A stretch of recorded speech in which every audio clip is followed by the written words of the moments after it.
Hello students, welcome to my channel NCERT expert. आज से मैं आपको शुरू करा रही हूँ 8th क्लास की साइंस। आज हम इसका चैप्टर फर्स्ट करेंगे, crop production and management. Crop को प्रोडक्शन करना और उसको मैनेज करना। Paheli and Boojho went to their uncle's house during the summer vacation. Paheli और भुज्जो गर्मी की छुट्टियों में अपने अंकल के घर जाते हैं। उनके अंकल क्या है, एक फार्मर हैं। One day they saw some tools like खुरपी, sickle, shovel, plough etcetera in the field. एक दिन उन्होंने क्या देखा कि कुछ टूल्स देखे, जैसे खुरपी, दराती बोलते हैं इसको, शावल, प्लो। खेत के अंदर उन्होंने इस तरह के टूल्स देखे। I want to know where and how we use this tools. तो भुज्जो जानना चाहता है कि यहाँ पे जो ये टूल्स मैंने देखे हैं ये कहाँ यूज़ होते हैं, ये खेती में यूज़ होते हैं। You are learn that all living organisms require food. आप जानते हैं कि सभी लिविंग ऑर्गेनिजम्स को फूड की नीड होती है। Plants can make their food. Plants तो अपना फूड बना सकते हैं। Can you recall how green plants synthesise their own food. क्या आप जानते हैं कि ग्रीन जो प्लांट्स होते हैं वो अपना फूड कैसे बनाते हैं? वो फोटोसिंथेसिस से बनाते हैं अपना फूड। इसके लिए वे कार्बन डाइऑक्साइड यूज़ करते हैं, सनलाइट यूज़ करते हैं, और रूट से उनको क्या मिलता है, मिनरल्स मिलते हैं, वाटर मिलता है, जिससे वे, और जो ग्रीन लीव्स होती हैं उनके अंदर क्लोरोफिल पिगमेंट होता है। वे सनलाइट को ट्रैप करती है क्लोरोफिल पिगमेंट, और इस तरह से फोटोसिंथेसिस प्रोसेस होता है और प्लांट्स अपना खाना बनाते हैं। लीव्स को क्या कहा जाता है, food factories of A plant. Animals including humans can not make their food. लेकिन एनिमल्स, उसमें ह्यूमन बींग्स भी आते हैं, हम सब आते हैं, अपना खाना नहीं बना सकते। So where do animals get their food from. तो सारे एनिमल्स अपना खाना कहाँ से लेते हैं? But first of all, why do we have to eat food. लेकिन सबसे पहले तो हमें पता होना चाहिए कि हम खाना खाते ही क्यों हैं। You already know that energy from the food is utilized by organisms for carrying out their various body functions such as digestion, respiration and excretion. तो आप तो जानते हैं ये बात कि जो फूड से हमें एनर्जी मिलती है उसको हम कहाँ यूटिलाइज करते हैं। हमारे जो डेली के फंक्शंस होते हैं, जैसे डाइजेशन है, रेस्पिरेशन है, एक्सक्रीशन है, इन सब चीज़ों में हमारी एनर्जी यूज़ होती है। We get our food from plants और एनिमल्स और बोथ। और हमें अपना खाना कहाँ से मिलता है, या तो प्लांट से मिलता है या एनिमल से मिलता है या दोनों से ही मिलता है। जैसे प्लांट से हमें वीट, राइस, फ्रूट्स, वेजिटेबल्स मिलते हैं, और एनिमल से हमें क्या मिलता है, मिल्क मिलता है, एग्स मिलते हैं, मीट मिलता है, जो लोग मीट खाते हैं।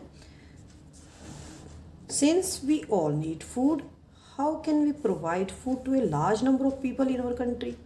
तो बड़े हैरानी की बात है कि हमें तो खुद ही फूड की ज़रूरत होती है, तो हमारे देश में तो इतनी ज़्यादा पॉपुलेशन है, तो हम इतने सारे लोगों को कैसे फूड प्रोवाइड कर सकते हैं। Food has to be produced on a large scale. तो यहाँ पे भुज्जो क्वेश्चन पूछ रहा है और पहेली को बड़ा अच्छा जवाब आता है, उसी टाइम बता देती है। Food has to be produced on a large scale. तो लार्ज स्केल पे ही फूड प्रोड्यूस करना होता है। In order to provide food for a large population, regular production, proper management and distribution is necessary. तो इतनी बड़ी पॉपुलेशन को अगर फूड प्रोवाइड करना है तो उसके लिए कुछ स्टेप्स नेसेसरी हैं। सबसे पहले तो रेगुलर प्रोडक्शन होना चाहिए। सेकंड, मैनेज करना, उसको कैसे उसको मैनेज करते हैं, उसको प्रॉपरली मैनेज करना होता है। और डिस्ट्रीब्यूशन, उसका डिस्ट्रीब्यूशन भी प्रॉपर होना चाहिए। अब है हमारा topic agricultural practices.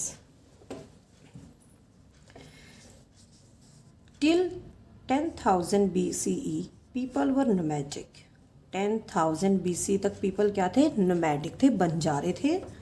Wandering in groups from place to place in search of food and shelter. Food के लिए, खाने के लिए और आश्रय के लिए एक जगह से दूसरी जगह घूमते रहते थे। और क्या खाते थे वे, रॉ फ्रूट्स एंड वेजिटेबल, जो कच्चे फ्रूट्स मिल जाते थे, वेजिटेबल्स मिल जाते थे, उनको खा लेते थे।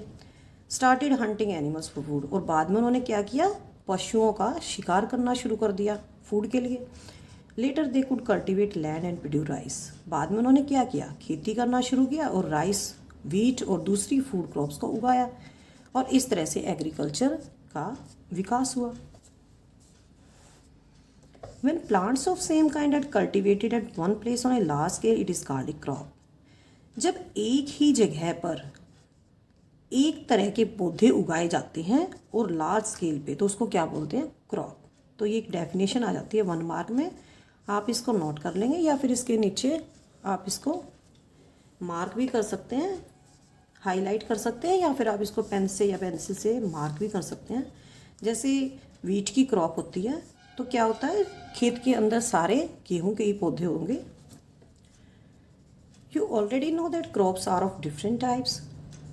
तो क्रॉप्स भी बहुत तरह की होती हैं, जैसे सीरियल्स हैं, अनाज हैं, वेजिटेबल्स हैं, फ्रूट्स हैं। They can be classified on the basis of the season in which they grow. तो सीज़न के बेस पे, जैसे गर्मी होती है, सर्दी होती है, तो इसके बेसिस पे हम इनको क्लासीफाई भी कर सकते हैं। India is a vast country, India बहुत बड़ी कंट्री है। क्लाइमेटिक कंडीशंस है, यहाँ का जो टेम्परेचर है वो चेंज होता रहता है, ह्यूमिडिटी है, रेनफॉल है, एक स्थान से दूसरे स्थान पे ये चेंज हो जाता है। Accordingly there is a rich variety of crops grown in different parts of the country. तो मौसम अलग अलग होता है, टेम्परेचर अलग है, ह्यूमिडिटी, मॉइस्चर कंटेंट सब अलग अलग हैं हमारे देश के अलग अलग पार्ट्स में। तो यहाँ पे अलग अलग तरह की क्रॉप्स पाई जाती हैं। 2 broad cropping patterns can be identified. इतनी डाइवर्सिटी होने के बावजूद हमारे पास 2 क्रॉपिंग पैटर्न्स हैं। कौन से हैं? फर्स्ट है खरीफ एंड सेकेंड है रबी क्रॉप्स। तो ये क्वेश्चन बहुत इंपॉर्टेंट है, आ जाता है।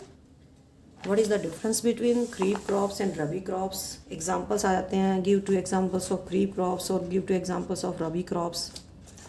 फर्स्ट करेंगे हम खरीफ crops, the crops which are sown in the rainy season। जो बारिश के मौसम में बोई जाती हैं वे खरीफ crops होती हैं। और हमारे देश में रेनी सीजन कब से कब तक होता है? जून से सितंबर तक।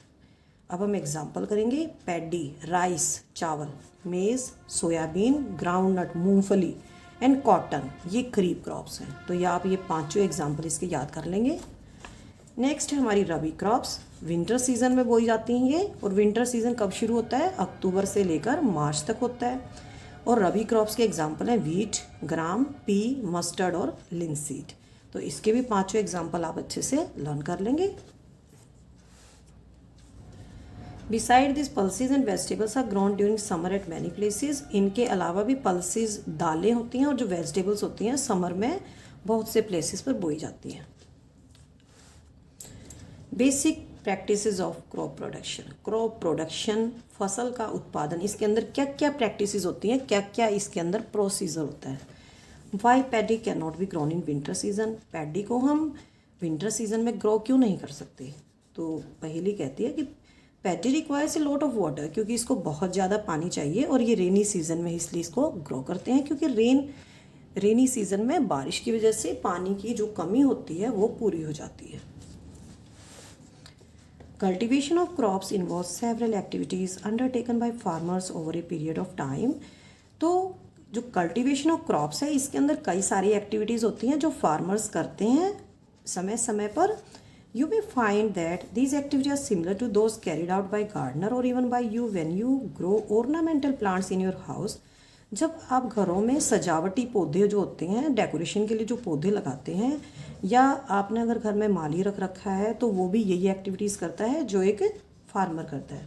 These activities or tasks are referred to as agricultural practices। तो इन एक्टिविटीज़ को क्या कहा जाता है? एग्रीकल्चरल प्रैक्टिसेस कहा जाता है, which are listed below। First है preparation of soil, sowing, adding manure and fertilisers, irrigation, protecting from weeds, harvesting and storage. तो ये आप नोट कर लेंगे कि एग्रीकल्चर प्रैक्टिसेस कौन सी होती हैं, आप इन पॉइंट्स को नोट कर लेंगे। अब हम इन चीज़ों को एक एक करके स्टडी करेंगे। Preparation of soil। The preparation of soil is the first step before growing a crop। किसी भी क्रॉप को ग्रो करने से पहले सबसे पहला स्टेप होता है सॉइल को प्रिपेयर करना। One of the most important task in agriculture to turn the soil and loosen it. सबसे इम्पॉर्टेंट काम होता है खेती में कि मिट्टी को ऊपर नीचे किया जाए और मिट्टी को लूज़ किया जाए। इससे क्या होगा, अगर मिट्टी लूज हो जाएगी तो क्या होगा, this allows the roots to penetrate deep in the soil. Plants की जो रूट है वो डीपली मिट्टी के अंदर पेनिट्रेट करेंगी। Loose soil allows the roots to breathe easily even when they go deep in the soil. अगर प्लांट की जो रूट्स हैं डीप चली जाती हैं सॉइल के अंदर, अगर सॉइल लूज है तो वे इजीली ब्रीथ कर सकती हैं। Why does loosening of the soil allow the roots to breathe easily. अगर सॉइल लूज है तो रूट्स इजीली ब्रीथ क्यों करती हैं? The loosen soil help in the growth of the earthworms and microbes present in the soil. अगर soil बिल्कुल loosen है, ढीली ढाली है, एक सार है, तो इससे क्या होगा, उसके अंदर अर्थवॉर्म्स और माइक्रोब्स जो सॉइल के अंदर प्रेजेंट होते हैं उनकी ज़्यादा से ज़्यादा ग्रोथ होगी। These organisms are friends of the farmers. और ये क्या है, माइक्रोब्स और अर्थवॉर्म्स क्या हैं, ये फार्मर्स के दोस्त होते हैं। क्यों? क्योंकि वे क्या करते हैं, they turn and loosen the soil and add humus to it.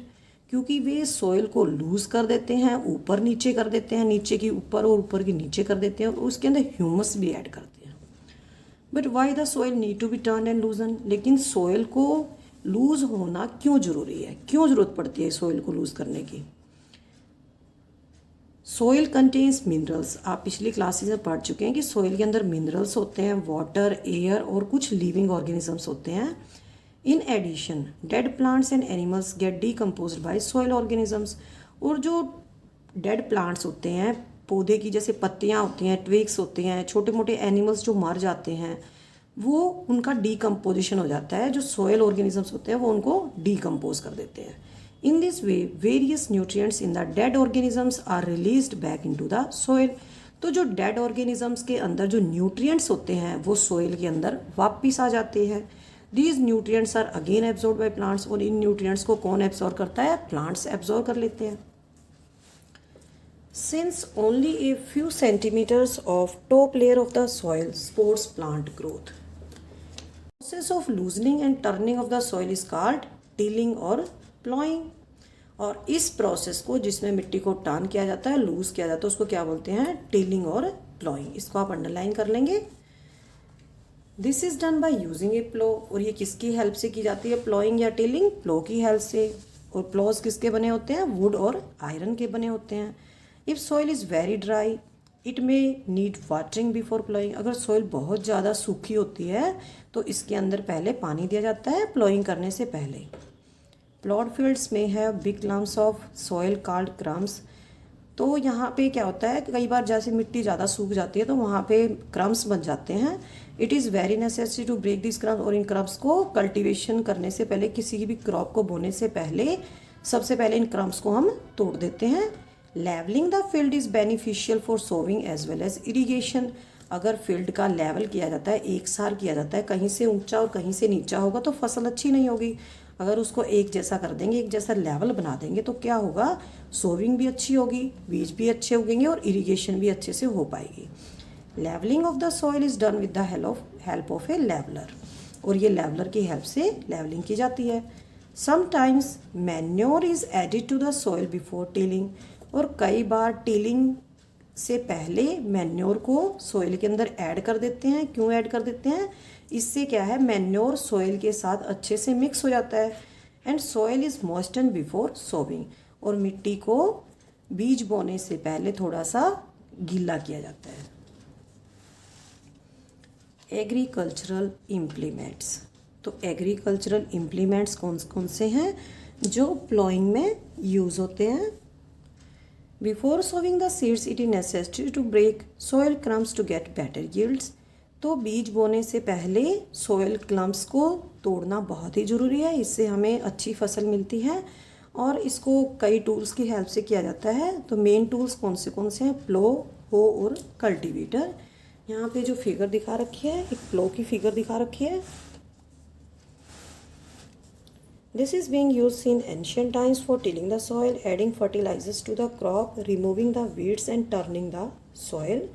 तो पुराने टाइम में इसको यूज़ किया जाता था सॉइल को टिलिंग करने के लिए। क्रॉप के अंदर फर्टिलाइजर्स भी ऐड किए जाते थे इसी के हेल्प से, और वीड भी रिमूव हो जाते थे और सॉइल भी टर्न हो जाती थी। This is made of would और ये लकड़ी का बना होता था। And drawn by pair of bulls और अदर एनिमल्स। और इसमें किस किस का यूज़ होता था, एक पेयर बुल्स का यूज़ होता था या दूसरे एनिमल्स भी यूज़ कर सकते थे इसके अंदर, हॉर्सेस और कैमल्स। इसमें एक स्ट्रॉन्ग आयरन की स्ट्रिप होती है, उसको प्लो शेयर बोलते हैं।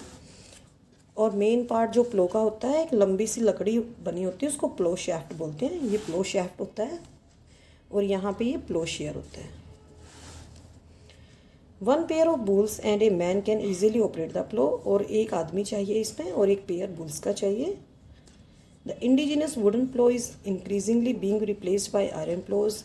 लेकिन पहले लकड़ी के प्लो यूज़ होते थे, आजकल लोहे के प्लो यूज़ होते हैं।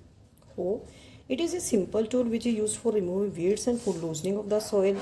तो प्लॉइंग के लिए भी यूज़ किया जाता है हो को, और वीड्स भी रिमूव हो जाती हैं और सॉइल भी लूज हो जाती है।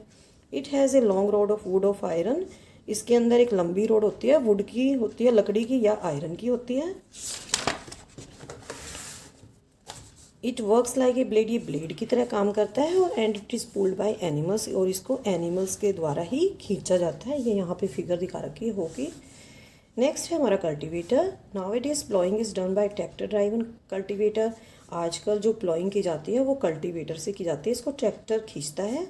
The use of cultivator saves labour and time. इससे बहुत ही टाइम की और लेबर की बचत होती है।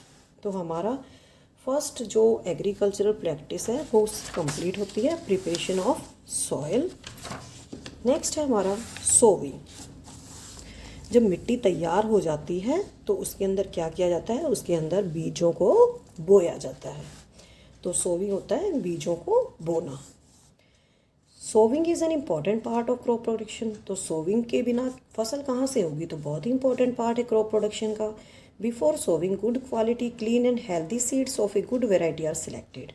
तो बीज बोने से पहले एक किसान क्या करता है, बहुत ही हेल्दी सीड्स सेलेक्ट करता है।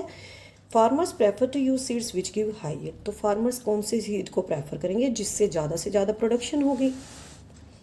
One day I saw my mother put some gram seeds in a vessel and pour some water on them. After a few minutes, some seeds started to float on the top. I wonder why some seeds float on water. एक दिन मैंने अपनी mummy को देखा कि उन्होंने एक बर्तन के अंदर कुछ चने के दानों को भिगोया, चने के सीड्स को, और कुछ मिनट्स के बाद मैंने देखा कि कुछ सीड्स ऊपर आ जाते हैं, टॉप पे फ्लॉट कर रहे हैं। तो मुझे हैरानी होती है कि ऐसा क्यों होता है। Are these seeds which float on water? Would those be lighter or heavier than those sink. तो मैंने देखा कि कुछ सीड्स तो नीचे बैठ जाते हैं और कुछ सीड्स ऊपर तैरने लग जाते हैं। तो क्या होता है, जो सीड्स जो डैमेज हो जाते हैं वो हल्के हो जाते हैं और वे ऊपर तैरने लग जाते हैं। Damage seeds become hollow and thus light, therefore they float on water. This is a good method of separating good and healthy seeds from the damaged one. तो बहुत ही अच्छा तरीका है कि पानी में भिगो दो सीड्स को, जो ऊपर आ जाएंगे वो डैमेज सीड्स हैं उनको निकाल दो, और जो नीचे बैठ जाते हैं वो हेल्दी सीड्स हैं, उनको आप सोविंग पर्पज़ में आप खेतों में यूज़ कर सकते हैं। अब हम करेंगे ट्रेडिशनल टूल्स और सीड ड्रिल जो बीज बोने के लिए यूज़ किए जाते हैं। जैसे हमने सॉइल को प्रिपेयर करने के लिए एग्रीकल्चरल इम्प्लीमेंट्स किए थे, प्लो, हो और कल्टीवेटर, ऐसे ही जो हमारी सेकेंड प्रैक्टिस है, एग्रीकल्चर प्रैक्टिस है, सोविंग, इसके लिए हम दो टूल यूज़ करेंगे। एक तो था हमारा ट्रेडिशनल टूल और एक जो आजकल यूज़ किया जाता है सीड ड्रिल। तो सबसे पहले ट्रेडिशनल टूल के बारे में देखेंगे। The tool used traditionally for sowing seeds is shaped like a funnel. जो पहले यूज़ होता था फनल शेप्ड होता था। अब देख सकते हैं फिगर के अंदर यहाँ पे एक फनल टाइप दिखा रखा है और इसकी एक लॉन्ग पाइप दिखा रखी है। पाइप नीचे से बहुत ही शार्प होती है और इसमें से बीज निकलते रहते हैं और मिट्टी भी इसके ऊपर ढकी जाती है, साथ ही साथ बीज गिरता है और मिट्टी से ये ढका जाता है। The seeds are filled into a funnel pass down through 2 or 3 pipes having sharp ends. तो पाइप्स लगी होती हैं फनल के नीचे और शार्प एंड्स होते हैं। The ends pass into the soil and place seeds there. तो ये जो शार्प एंड्स होते हैं ये मिट्टी को पायस कर देते हैं, मतलब मिट्टी को कुरेद देते हैं और उसके अंदर सीड्स को रख देते हैं। तो ये तो हमारा ट्रेडिशनल मेथड सोविंग का कि सीड्स को कैसे खेत के अंदर बोते थे। अब है हमारा सीड ड्रिल, ये एक नया मेथड है। Now a day the seed drill is used for sowing with the help of tractors. आजकल तो सीड ड्रिल यूज़ होती है और उसमें ट्रैक्टर का यूज़ होता है। This shows the seeds uniformly eight equal distance and depth. इसका फ़ायदा क्या है कि सीड्स इक्वल डिस्टेंस पे बोए जाते हैं और डेप्थ भी होती है। ऐसा नहीं है कि एक सीड 1 सेंटीमीटर नीचे है तो दूसरा सीड 5 सेंटीमीटर नीचे है, तो इसमें इक्वल डिस्टेंस और डेप्थ का बहुत ही ध्यान रखा जाता है। It ensure that seed get covered by soil after sowing. इसमें क्या होता है कि सीड हम डाल देते हैं और उसके बाद ये सोइल से कवर भी हो जाते हैं। This protect seeds from being eaten by birds. इससे क्या होगा, अगर हमें हमारे जो सीड्स हैं वो दिखाई दे रहे तो उसको बर्ड्स खा जाएंगे। तो इसमें क्या फ़ायदा होता है कि सीड्स सोइल से कवर हो जाते हैं और इससे बर्ड्स उनको नहीं खा पाते। Sowing bye using a seed drill saves time and labour. और इससे बहुत ज़्यादा टाइम और मेहनत भी बचती है। There is a nursery near my school. I found that little plants were kept in small bags. Why are they kept like this. तो हमारे स्कूल के पास एक नर्सरी है, मैंने देखा कि वहाँ पे छोटे छोटे बैग्स रखे होते हैं, उनके अंदर छोटे छोटे प्लांट्स होते हैं। तो ऐसा क्यों होता है? Seeds of a few plants such as paddy are first grown in nursery. अब रेनी सीजन आएगा तो आप देखेंगे कि जो पैडी प्लांट्स होते हैं पहले ग्रो करते हैं और फिर उनको छोटे छोटे प्लांट्स को हम खेत के अंदर लगाए जाते हैं। तो जैसे पैडी है तो उसमें पहले नर्सरी के अंदर ग्रो करते हैं और जब ये छोटी छोटी सीडलिंग्स बन जाते हैं, छोटे छोटे पौधे बन जाते हैं, तो उनको हाथ से मैनुअली ट्रांसप्लांट किया जाता है खेतों के अंदर। Some forest plants and flowering plants are also grown in the nursery. कुछ फ्लावरिंग प्लांट्स और फॉरेस्ट प्लांट भी नर्सरी के अंदर ग्रो किए जाते हैं। Appropriate distance between the seeds is necessary. तो मैंने आपको अभी भी बताया जो सीड ड्रिल मशीन होती है, इससे क्या है, सीड्स इक्वल डिस्टेंस पे सो किए जाते हैं, बोए जाते हैं। तो क्या फ़ायदा है इस चीज़ का? इससे क्या होगी, ओवर क्राउडिंग नहीं होगी। इससे प्लांट्स एक जगह बहुत ज़्यादा प्लांट्स ग्रो नहीं करेंगे। अगर एक जगह ज़्यादा प्लांट्स ग्रो करेंगे तो क्या होगा? This allows the plants to get sufficient sunlight, nutrients and water from the soil. अगर प्लांट पास होंगे, अगर पौधे ज़्यादा पास होंगे तो उन्हें सफिशिएंट सनलाइट, न्यूट्रिएंट्स और वाटर जो सोइल से मिलता है वो उन्हें नहीं मिलेगा। At times a few plants may have to be remove to prevent overcrowding. और कई बार ओवर क्राउडिंग को रोकने के लिए कुछ पौधों को बाहर भी निकाला जाता है, रिमूव किया जाता है। थर्ड है agriculture practice, adding manure and fertilizers. तो मैन्योर और फर्टिलाइज़र्स क्या होते हैं, सबसे पहले ये स्टडी करेंगे और फिर उनके फंक्शंस देखेंगे कि मैन्योर और फर्टिलाइज़र्स के क्या क्या फंक्शंस हैं और क्या क्या उनके डिफरेंसेस हैं। The substances which are added to the soil in the form of nutrients for the healthy growth of the plants are called manure and fertilizers. Manure और फर्टिलाइज़र ऐसे सब्सटेंसेस हैं जो सॉइल के अंदर ऐड किए जाते हैं ताकि प्लांट्स की हेल्दी ग्रोथ हो सके। Boojho saw healthy crop growing in a farm. In the neighbouring farm the plants were weak. Why do some plants grow better than others. Boojho ने देखा एक खेत के अंदर बहुत ही हेल्दी क्रॉप है और उसके पड़ोस में जो दूसरा खेत है उसमें प्लांट्स बहुत ही वीक थे। तो कुछ प्लांट्स बेटर ग्रो क्यों करते हैं? क्योंकि जो फर्स्ट फार्म था उसके अंदर जो हेल्दी क्रॉप थी उसके अंदर मैन्योर्स और फर्टिलाइज़र्स ऐड कर रखे थे, और जो सेकंड जो नेबरिंग फार्म था उसके अंदर प्लांट्स वीक इसलिए थे क्योंकि उसके अंदर मैन्योर या फर्टिलाइज़र्स को सोइल के अंदर ऐड नहीं कर रखा था। Soil supplies mineral nutrients to the crop plants. Soil plants को क्या सप्लाई करती है? Mineral nutrients. And these nutrients are essential for the growth of the plants. और ये जो न्यूट्रिएंट्स होते हैं प्लांट्स की ग्रोथ के लिए बहुत ही एसेंशियल है, बहुत ही ज़रूरी हैं। In certain areas farmers grow crop after crop in the same field. The field is never left uncultivated or fallow. Imagine what happen to the nutrients. कुछ एरियाज़ में किसान एक खेत के अंदर एक क्रॉप उगाते हैं, उसको हार्वेस्ट करने के बाद दूसरी क्रॉप उगा देते हैं और खेत को कभी भी अनकल्टिवेटेड या खाली नहीं छोड़ते। तो इमेजिन करो न्यूट्रिएंट्स का क्या होगा, ऐसे खेत में न्यूट्रिएंट्स का क्या होगा। Continuous cultivation of the crops makes the soil poor in nutrients. अगर हम खेत के अंदर लगातार फसल बोते रहेंगे तो क्या होगा, इससे सोइल के अंदर न्यूट्रिएंट्स कम होते जाएंगे। Therefore, farmers have to add manure to the fields to replenish the soil with the nutrients. इसलिए किसान खेतों में खाद को ऐड करते हैं ताकि सोइल के अंदर दोबारा से न्यूट्रिएंट्स वापस आ जाएं. And this process is known as manuring. इस प्रोसेस को क्या बोलते हैं? Manuring. Improper or insufficient manuring results in weak plants. अगर मैन्योरिंग प्रॉपर नहीं होगी तो प्लांट्स वीक हो जाएंगे. मैन्योर, अब मैन्योर की डेफिनेशन आ जाती है कि वन वर्ड या वन लाइन में इसका आंसर देना होता है आपको. आप इसको अंडरलाइन करेंगे. Manure is an inorganic substance obtained from decomposition of plant और एनिमल वेस्ट. तो मैन्योर एक ऑर्गेनिक सब्सटेंस है. और कैसे बनता है? जैसे पेड़ पौधों की पत्तियाँ, ट्विग्स और जो एनिमल वेस्ट होता है उनके डीकम्पोजिशन के बाद बनता है. Farmers dump plant and animal waste in pits at open places and allow it to decompose.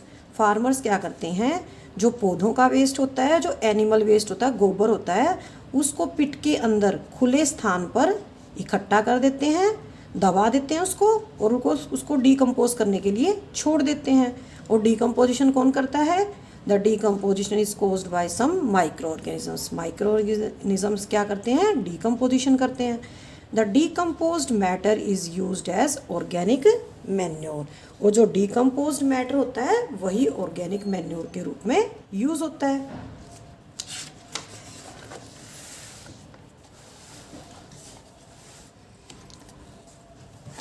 Activity करेंगे 1.2. तो इस एक्टिविटी में हमें क्या शो करना है? हमें क्या करना है? इसमें हमने 3 ग्लास लिए हैं, A, B और C ग्लासेस लिए हैं. और हम इनके अंदर क्या उगाना है? मूंग या ग्राम के सीड्स उगाने हैं. तो पहले मैं एक्टिविटी को पढ़ देती हूँ, उसके बाद मैं इसको समझा दूँगी आपको. टेक मूंग और gram seeds and germinate them. Select 3 equal size seedlings. Take 3 empty glasses or similar vessels. Mark them A, B and C. To glass A, add little amount of soil mixed with a little cow dung manure. In glass B, put same amount of soil mixed with a little urea. Take the same amount of soil in glass C without adding anything. Now pour the same amount of water in each glass and plant the seedlings in them. Keep them in a safe place and water them daily. After 7 to 10 days, observe their growth. तो हमें मूंग के या चने के बीज लेने हैं और उन्हें जर्मिनेट करना है. हम 3 सीडलिंग्स लेंगे. सीडलिंग्स क्या होती हैं? छोटे छोटे पौधे, एक साइज़ के लेंगे हम 3 पौधे. उसके बाद हम 3 ग्लासेस लेंगे, A, B और C. जो फर्स्ट ग्लास है A, उसके अंदर हमें क्या डालना है? मिट्टी डालनी है और उसके अंदर मैन्योर ऐड करना है. जो ग्लास B है उसके अंदर हमें सेम मिट्टी डालनी है और यूरिया डालना है.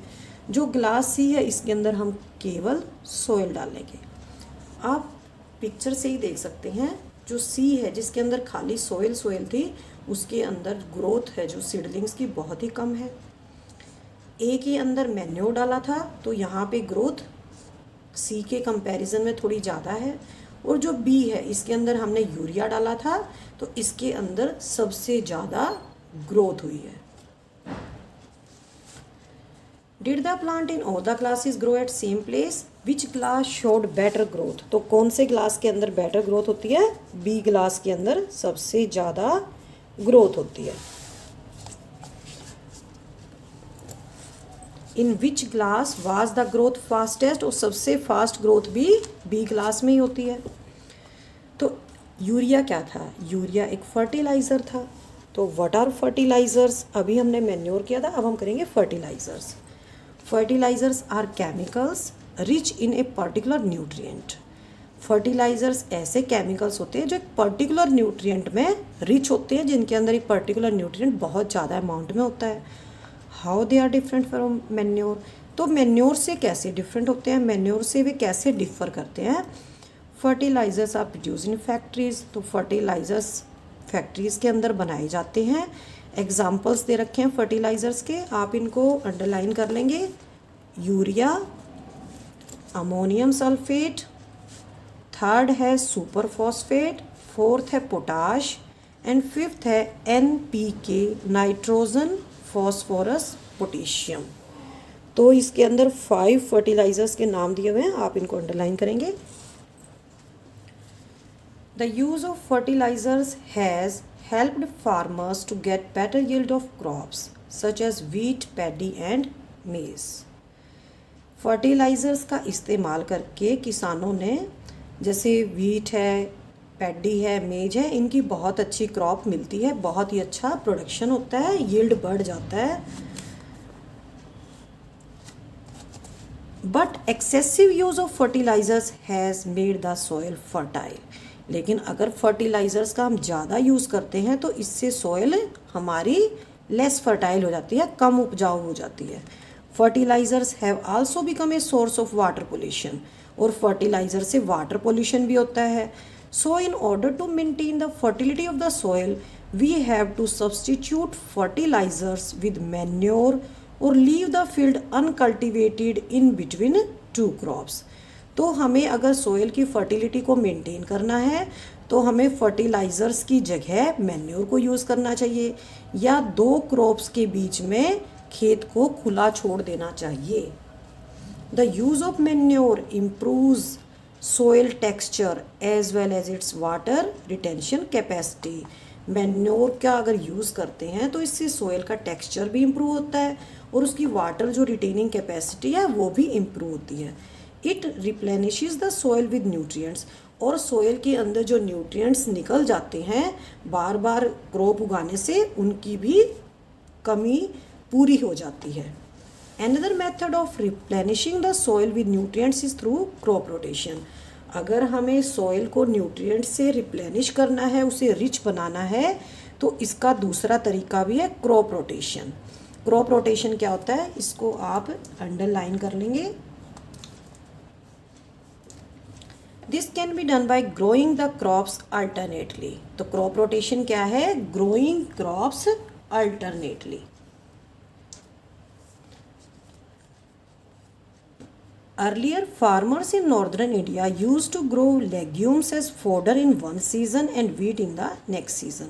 पहले फार्मर्स क्या करते थे नॉर्दर्न इंडिया में, एक सीज़न में तो वे दाल उगाते थे एज फोडर, पशुओं को चारा दिया जाता था दाल का, and wheat in the next season, और दूसरे सीज़न में वे गेहूँ उगाते थे।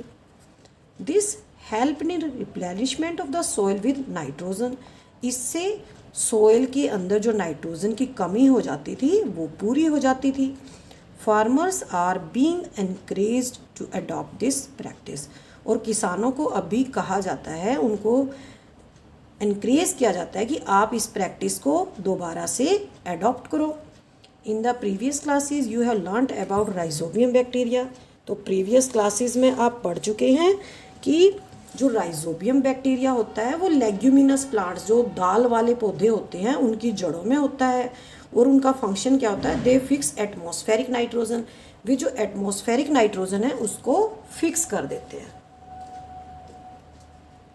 राइजोबियम बैक्टीरिया कहाँ पाए जाते हैं, in the nodules of roots of leguminous plants, and they fix atmospheric nitrogen.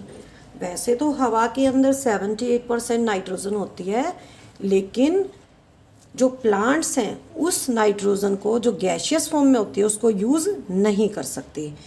जो राइजोबियम बैक्टीरिया होता है लेग्यूमिनस प्लांट्स की रूट्स में होता है, ये इस नाइट्रोजन को, एटमॉस्फेरिक नाइट्रोजन जो गैशियस फॉर्म में होती है, उसको फिक्स कर देता है नाइट्रेट्स की फॉर्म में, और प्लांट उसको नाइट्रेट्स की फॉर्म में जो फिक्स हो जाता है उसको यूज़ कर सकते हैं इजीली।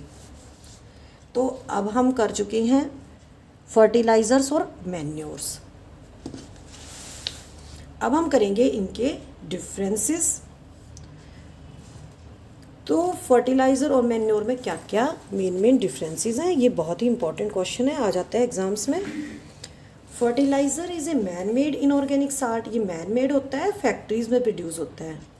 ये एक नेचुरल सब्सटेंस है और डीकम्पोजिशन से बनता है, कैटल डंग और प्लांट रेजिड्यू जो प्लांट वेस्ट होता है, और ये खेतों में बनता है।